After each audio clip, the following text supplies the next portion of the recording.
This is Season 5 of Flute Unscripted. Hi, I'm your host, Caity Massoud, and I sit down with a new artist every week and share their stories with you. This podcast is brought to you by Flute Center of New York, the marketplace for flutes. Join us, subscribe, rate, and review us. Use this podcast promo code LISTEN for some special perks.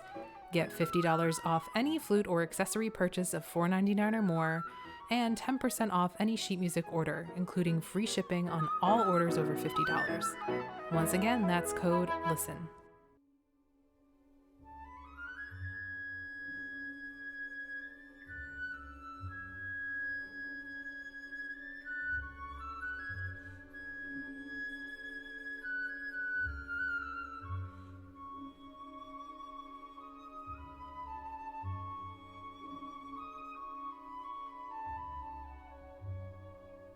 Christine Davis is the principal flutist of the Buffalo Philharmonic. She won the position while she was finishing up her bachelor's degree at the Cleveland Institute of Music, where she studied with Jeffrey Kaner, Joshua Smith, Martha Ahrens, and Mary Kay Fink. Since her appointment in 1995, she's watched the BPO come into a renaissance or rebirth under the leadership of Joanne Falletta. Christine has performed as a soloist with the BPO and has been featured on an extensive and impressive list of recordings. As such, Christine has been rooted in the community in Buffalo for decades and is invested in sharing the knowledge she's gained over the years with her students. She's developed her ideas into a book called The No-Nonsense Guide to Becoming a Professional Flutist, and spun these concepts off into seminars and a podcast in an effort to provide practical advice to young flutists. Christine, thanks for coming down today all the way from Buffalo. Of course, you play with the BPO, you're the principal flute, and you actually won the job in 1995. That's correct. I feel like you're one of those rare musicians where a lot of us have to, especially these days, relocate, do a lot of shuffling around, go from coast to coast, auditioning to then get the job, and then maybe you're far from family. I feel like you're really lucky because you got the job, you live up there, you're from there, and you have your family. And was that something that you did on purpose? Was that a conscious decision to stay rooted where you were from? Yeah. Yes. When I was a little kid, all the way up through high school, I always said that first I was going to play in the Buffalo Philharmonic, and then I was going to play in the New York Philharmonic, and then I was going to be a soloist. And I was lucky enough to play in the Buffalo Philharmonic, and after I got there, I knew I was never going to go anywhere else. Yeah. I mean, honestly, why would I? Mm-hmm. My family was there. I was from there. I still had friends there. And once I met my husband, who was also a Buffalonian, there was never any question really that we were going to go anywhere. And even when he started with his job and we temporarily moved away, we knew it was only temporary. Yeah. So, yeah. Those plans got frozen once we got to that first stop. Yes. Do you ever have moments where you think about your career and what you would have done if you changed your mind about that? Or do you not think about the what ifs? What I do think about is what if I had won a job in another city right off the bat? Yeah. How far would I have attempted to climb? Mm-hmm. But I haven't really thought about leaving Buffalo. Yeah. Well, I mean, it's the best of both worlds. You have it really is everything you could have, which is, like I said, really hard nowadays to have family and career all at once. Yes. Yeah. When you were 21 and won the job, you weren't even graduated from CIM. That's yet, correct. Right? Did you feel like you were a little green, perhaps, when you started the job? No. We'd have to get a color that's more extreme than that. I had no idea what I was doing. Yeah. I had no idea what I was doing. And, honestly, when that job opened, I really think that you do some of your best work when you feel like your back is against a wall. Because I wanted it so badly that I just felt like failure was not an option. Yeah. And the audition itself took almost 6 months. Wow. It was so stressful because I took the audition. I want to say the audition was in February of 1995. And I was 20 at the time. And they chose 2 winners of the audition. The other girl was also from the Cleveland area. They had each of us come and play a week with the orchestra. And then after we each played the week, the committee felt like, well, those concerts were too different for us to really compare the two candidates. So then they invited us to come back for a second week each. And my second week wasn't until the following June. Wow. So a long time. Yeah. Right. And by the time they told me that I had the job, we went from February to June. It was. Do you remember what you played in that second week with the orchestra? I do. Bernstein Symphonic Dances. Oh, great. I'm sure there was something else in the program. I don't remember that. The out. first program that I did was the Brahms German Requiem. So those were the two programs. I don't know what the other girl played. But. Yeah. You also, I feel like maybe it's a part of your mission because you won your job when you were so young to help other young musicians, and you wrote a book called The No-Nonsense Guide to Becoming a Professional Flutist. What do you think sets your book apart and the advice in it apart that really makes it give young people a practical guide to making it? Well, when I was in college, I really didn't feel like I fit in there. And who knows, that could have been universal to any college that I would have gone to. I'll never know, but I didn't fit in there. And I didn't know what I was doing. All I knew was that I wanted to get a job and get on with it. And, by the time I started working, I realized there was so much I had no idea how to do. I remember the first time our piccolo player at the time asked me if I could give a cue. And I thought, I'm not even sure I know how to give a cue. And I just kind of faked it as well as I could. And moments like that happened again and again. Yeah. Learning the pitch tendencies of my colleagues' instruments, especially the other wind players. For the most part, they're the opposite of the flute. Mm-hmm. And my learning curve was pretty steep. Yeah. And I would say it took me a good 5 years until I felt kind of like I had things under control. Kind of. Mm-hmm. Honestly, now I'm just I will be starting my 25th year there now. Congratulations. Thank you.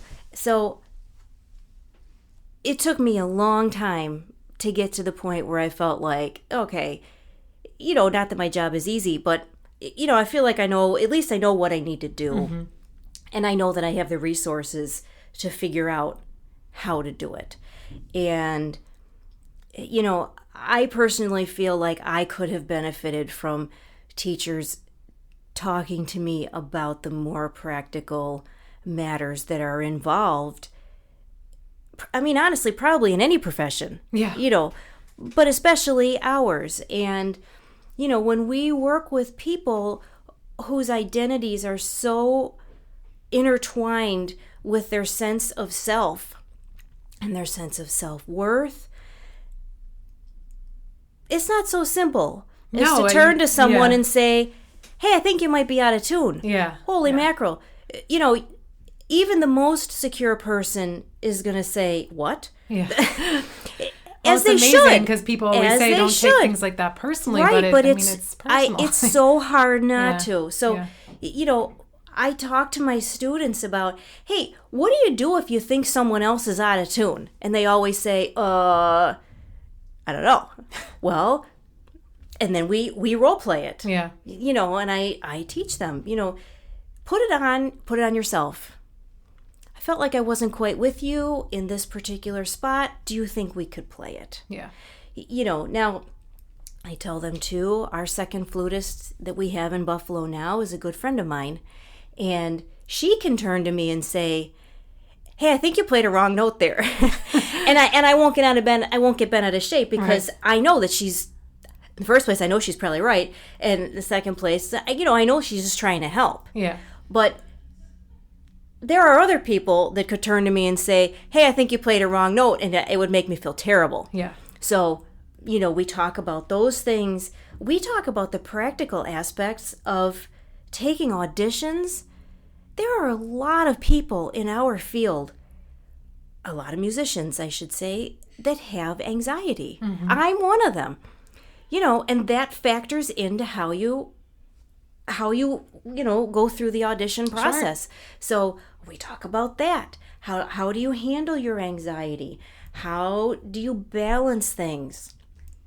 Yeah. That's a hard thing when you're used to practicing 4, 5, 6 hours a day, and then all of a sudden you're working and you can't.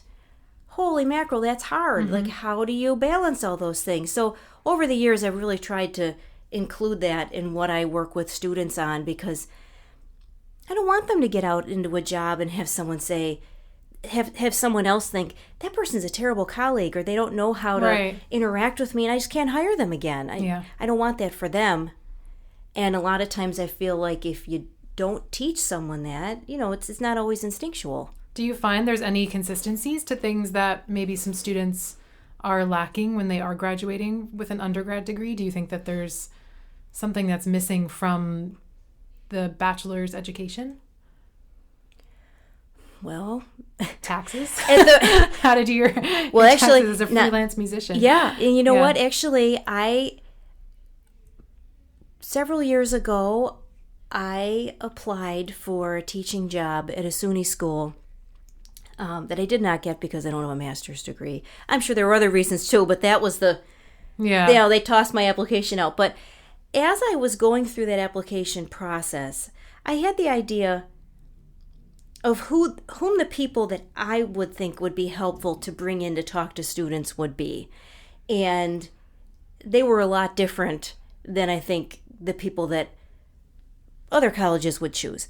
And when I didn't get the job, I said, you know what, I'm doing this anyway.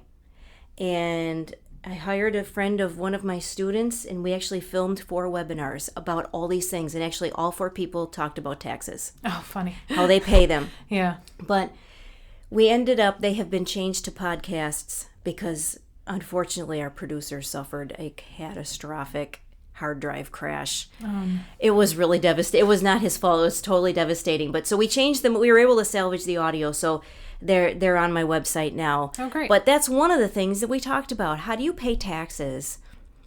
All 4 of them that I interviewed a freelance composer and pianist, a friend of mine that teaches piano for a living, private piano teacher, and 2 current and former freelance flutists. And yeah, they talk about performance etiquette when you're a freelancer, and how to play second flute and auxiliary. I think that's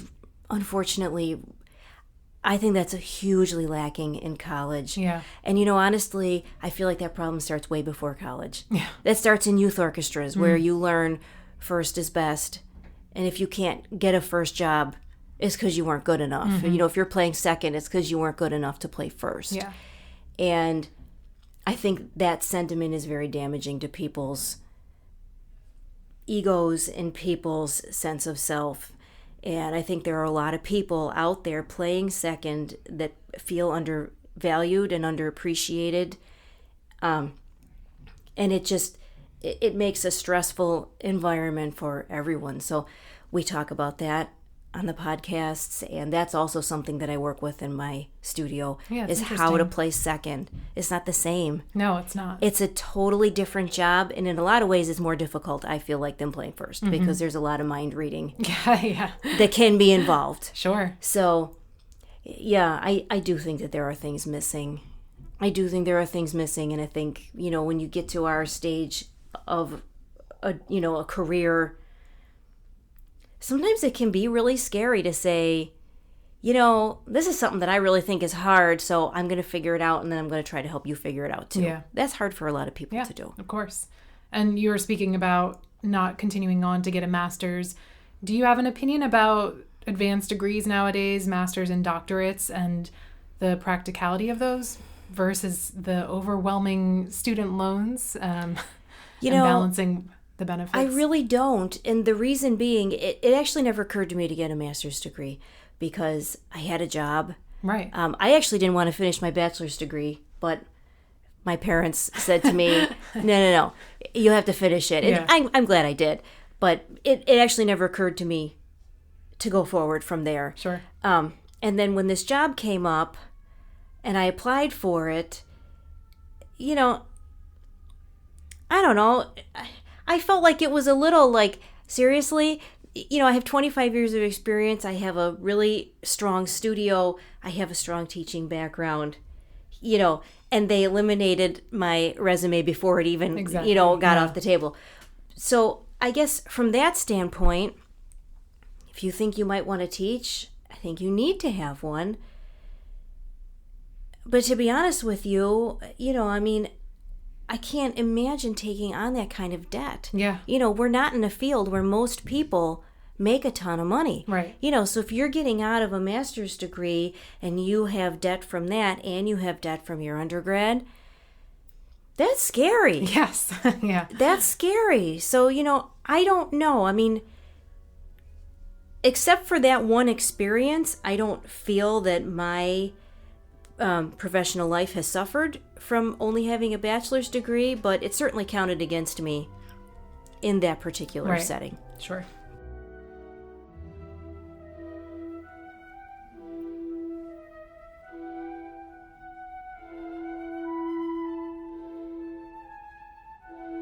What Christine might have missed out on by not going on to pursue advanced degrees, she certainly made up for in the real-life experiences of having a full-time professional job. Her own trials and tribulations were a source of inspiration for Christine's book, as were her interviews with other artists. Christine shared more with me about her opinion on networking, orchestra etiquette, and dealing with conflicts. Christine has unfortunately had her fair share of conflicts with other BPO colleagues in the past, and while we couldn't discuss the specific details of incidents that have happened over the last few years due to legal reasons, she did have a lot to share about her struggles in general and how she overcame them. You've also branched out with the webinars, talking more about gigging in different communities and forming a freelance career in a metropolitan area or in a suburban area. I really love that you got advice from people that are here in the city, and you have advice from people that are also up by you in Buffalo, which is a large city, but not as large as Manhattan. Thing. Yeah. Right.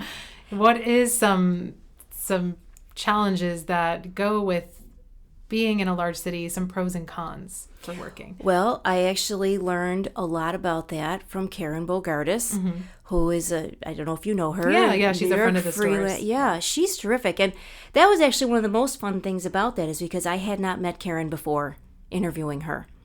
And when I talked to Linda Green, our second flute player, who freelanced in Syracuse for 20 years before she started working full-time in an orchestra, Linda had said to me, what I did in upstate New York is not really the same thing as freelancing in a megacity. I think you need to talk to somebody in a megacity. And I ended up meeting Karen through another friend of Linda's.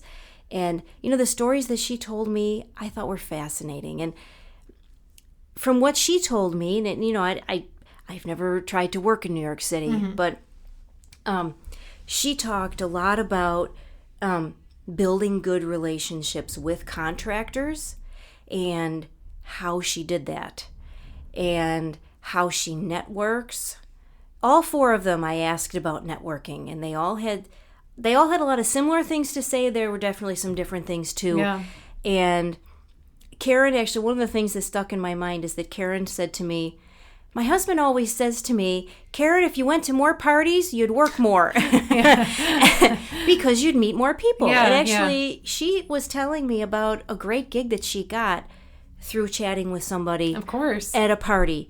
And the type of work that she does to sustain good relationships with colleagues and with contractors. And, she told me, if someone helps me get a job somewhere, someone recommends me for a job, I do my best to pay them back whenever I can. So, if somebody suggests a job or, offers me a job that I can't do, and I think about that person who got me a job, I'll recommend them. Yeah. And then, and she talked to us about how that's really been helpful to her over the years. one of the biggest situations that Linda was in, being in Syracuse, is at first she didn't even have a car. Wow. So, she talked a lot about trying to balance how far is it worth it for me to go? Is the money that it's going to cost me to get there going to be worth what I'm paid? Mm-hmm. And how do I juggle those things? Yeah. It was pretty fascinating, honestly. Yeah, that sounds like it. And it was pretty fascinating. It's interesting what Karen was saying, too, because you do have to be... I feel like you have to go out of your comfort zone. A lot of times people don't want to do that socializing and networking portion, right. But it is really important. And as someone that also doesn't like to do that, I know right. it's like, I dread doing it. But when right. you just go out and you do it, it does help. I think it must. Yeah. I think it must. You've also worked really closely with a lot of educators. And I think your series has some pieces in it that are tailored to like public school system teachers as well. What do you think is working and what maybe isn't working in the public school system for music education? I think I can only answer that question from an outsider's point of view, because obviously I've never been a public school teacher. Honestly, I have no idea how public music school teachers do what they do, because I've talked to enough of them to know that they learn their main instrument and then they kind of just cram everything else. Yeah. And I had trouble teaching the flute when I was in my early 20s, mm-hmm. And I had been playing it for, more than 10 years at that point. You think it so well. You think, so how you get to the point where you can teach someone an instrument that you really don't know yourself, I have no idea how they do it. And there was a time several years back that I went and taught some kids at I think I was at their middle school, in suburban area outside of Buffalo. And I was teaching these kids, and there were 3 band directors there. 2 of them were friends of mine, and they were listening more closely than the kids. And afterwards, and they asked me tons of questions, yeah. And it kind of turned into, that I was working with them as much as I was working with the kids. And, and they would say, well, if a kid sounds like this, what does that mean? Or, what do I do about this? And, when they're slouched and they're, like, how do I fix that? And afterwards I thought about it and I realized, like, how could you know those things? Right. Really, like, if you don't study this, like, really, really thoroughly, how do you know that? I wouldn't be able to. They're also just strange habits that are not things that are written in books. Right. There's just things that flute players do. Yeah. Now, specifically to flute, one of the biggest things that I notice, even with high school kids, is that there are so many of them that come study with me and they've never used a B-flat thumb before. Yeah. That's actually a pet peeve of mine, because they don't want to learn it. When they've been playing the regular B-flat for so many years, they don't want to do it. And in those cases, I go through and write it out for them in their music. Yeah. Use it here, switch to regular thumb here, whatever. Yeah. But, yeah, so I don't have a podcast on that yet, although that is definitely something that I would like to do, is interview colleagues of mine that play different instruments, so that when you're a school teacher and, for instance, flute or oboe or clarinet is not your main instrument, you're troubleshooting, right, that you can listen to one of these and hear somebody that plays it all the time. Yeah, it'd be a great resource. Give you the 411. So that's for later, but there is a chapter in my book at the end for band directors that I wrote after that class that I gave at Clarence Middle School. Yeah. And that was why I wrote it. Yeah. So in there I talk about the B-flat thumb and the lever and, the balance between control and flexibility as far as, like, the embouchure hole and how much to cover and, where to put their fingers when they're beginners and all that kind of stuff. You've had a lot of really influential teachers yourself, and someone that you're really interested in and that you've studied with and kind of follows principles is Keith Underwood. Yes. Yeah. How did you get to know Keith, and what do you love about his teaching and playing style? Okay, that's a lot of questions. I know. How did I meet Keith? The summer before my freshman year in college, I went to one of those Julius Baker master classes. Okay. And my roommate at that class was Elizabeth Ostling, who plays now in the Boston Symphony. She's been there I think she's been in Boston a year longer than I've been in Buffalo, I think. And boy, did I like her. And I think I can say this now, 20XX years later, that, you know, all those girls at Curtis were studying with Keith in secret. And they can't get kicked out of the school now. But the flute guru they on the were side. all going to him. And after I started college and just realized, like, I'm totally in over my head, you know, I called him because of all of the really wonderful positive things that she had told me about him. And the summer after my sophomore year in college, we had some family friends that lived in Putnam Valley, and I went there for a month. I spent a month with them, and Keith was only in town that first week of that month because he used to, I don't know if he still is, but he used to travel all summer. Yeah. And I took 3 lessons from him in 1 week that totally changed my life. And, you know, I mean, I still call him, you know, I mean, when I come home from work sometimes and, I can't do this. You know, I shoot him a text, can you FaceTime me? And we still do. Yeah. And we have studio classes with him. He actually thinks this is totally fun, and so do I. Like, there are times when I'll get 3 of my kids together to play for him. They split the hour, and then everyone comes and watches, and we get on my computer fun. and call him, and he works with everybody. And I think the things that I like and admire about him the most are that when I ask him a question, he has an answer for me that makes sense to me, and he knows how to explain it in a way that I think makes sense. Mm-hmm. And if I say to him, wait a minute, I don't get it, he explains it again. Yeah. Until I understand it. And I feel like I understand the principles of sound production on the flute because of him. Mm-hmm. And because I understand those, it's made my own troubleshooting with my own playing work a whole lot better, because I do this, I try to do this myself, and I have my students do this, like, come back to the things that you know. When you have a problem, come back to the things that you know.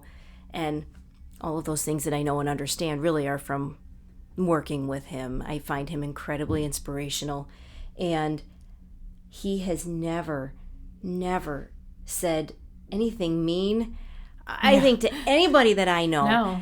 You know, he's so positive all the time. Mm-hmm.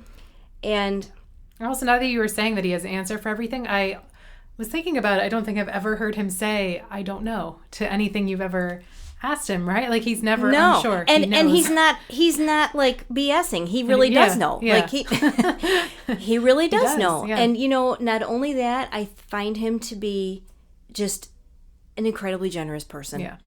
In 1999, Joanne Falletta became the music director of the Buffalo Phil. Mm-hmm. She's the first female conductor to lead a major American ensemble at the time. Mm-hmm. She's been leading the group ever since. I also find her to be another big inspirational person. How did they respond to her appointment? Yeah. I mean, actually, I think that's one of the things that Joanne does the best, is that she is an amazing ambassador to our community.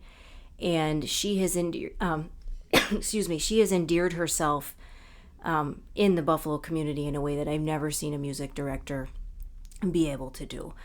As far as I know, she is the first music director, I think, that we've ever had that actually owns a home in Buffalo. And obviously, there's a lot of times that she's not there, right. but you know, she has a home there.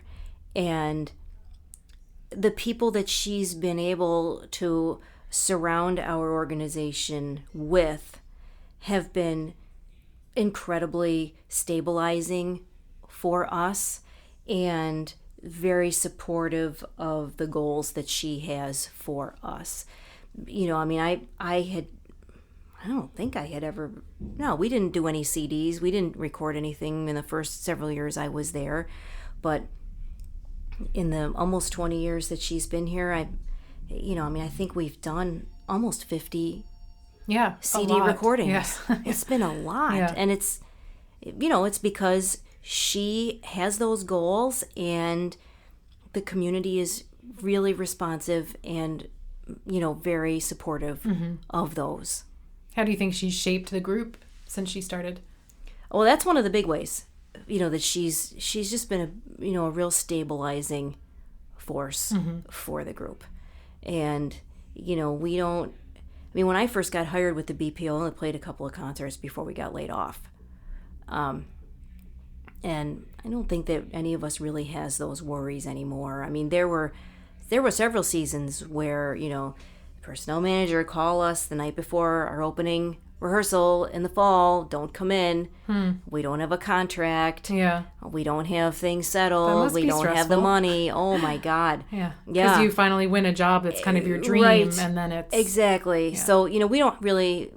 I don't have those worries anymore. Yeah. I mean, major orchestras still in the United States. Major orchestras do still, but she has really been able to see a vision for fixing that through. Mm-hmm.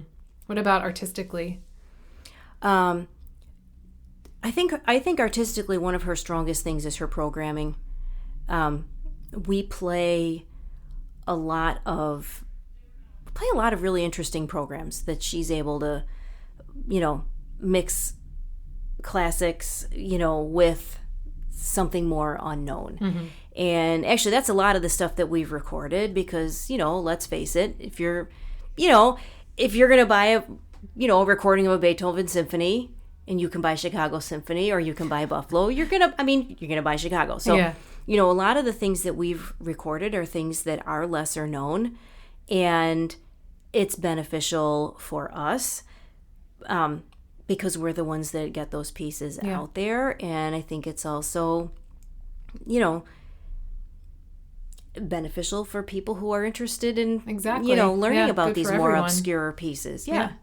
She's also she was also very supportive of you when there were a lot of disputes amongst colleagues in your group. There's some drama which we won't name specifically today, but I'm just wondering on a general note how you deal with difficult working situations or colleagues that you don't get along with, because I think a lot of the guests I've had on in general have had very positive experiences and there's really no issues, which is very lucky. A lot of times, a lot of us experience working with someone that we either don't agree with musically or personally.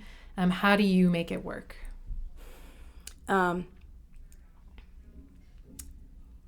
It's not easy. Yeah. There are definitely situations that I've gone through at my job that I really feel I can say without exaggeration have probably taken years off of my life. I guess my advice for people who also might be in a similar situation would be know your company's anti-discrimination and anti-harassment policies. I believe that employers are all legally obligated to have a statement like that. I think they are. Mm-hmm. And, a statement like that defines what is harassment, what is bullying, what is discrimination. And then it should outline the steps that you would go through to report one of those things. Right. And I think it's important to keep a file of things that happen.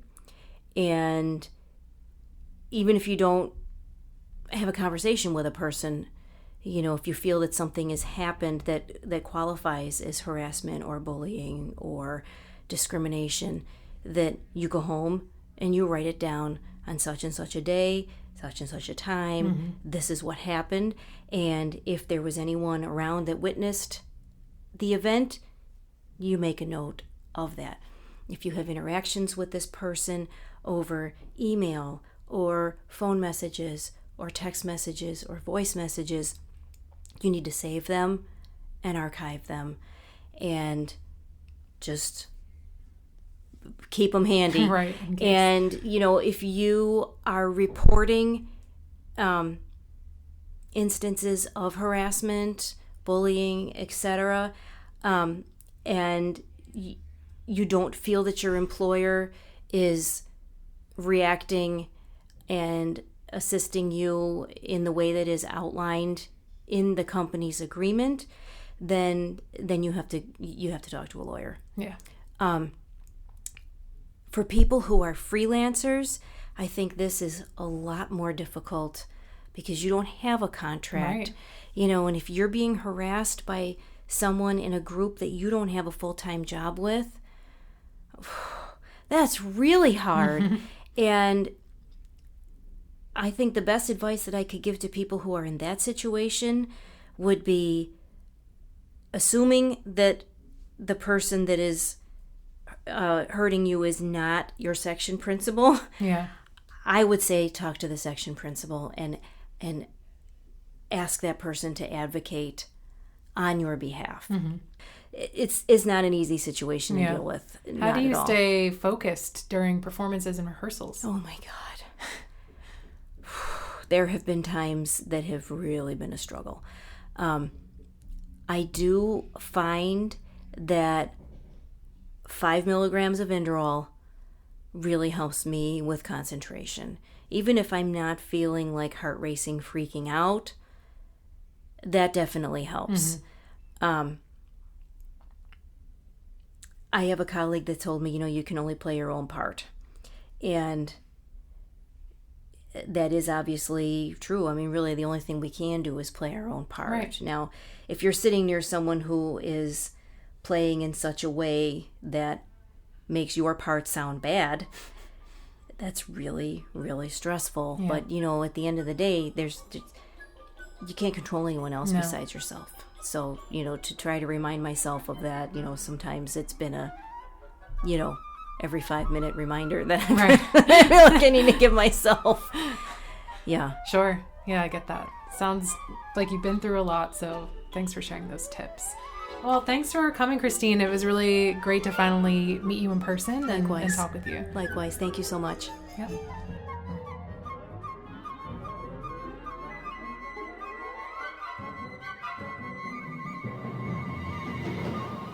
Christine balances a full career of teaching lessons, giving solo performances, and rehearsing with the BPO with family time. This time she sets aside to spend with her husband and children is sacred to her, and she doesn't hesitate to turn down other engagements to preserve it. I could tell that this meant Christine was really present and engaged when she does commit to a performance or a lesson, and she wants to make her knowledge accessible to all. You can learn more about Christine's theories and her approach to playing in the No-Nonsense Guide to Becoming a Professional Flutist, now available at Flute Center of New York.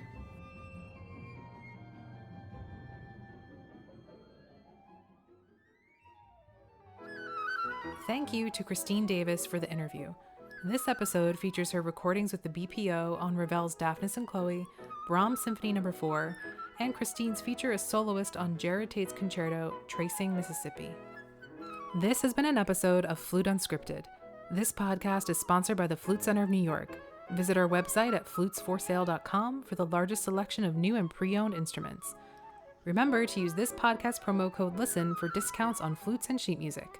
Special thanks to our owner Phil Unger, the Flute Center team, and Stefan Huskoldson for our theme music.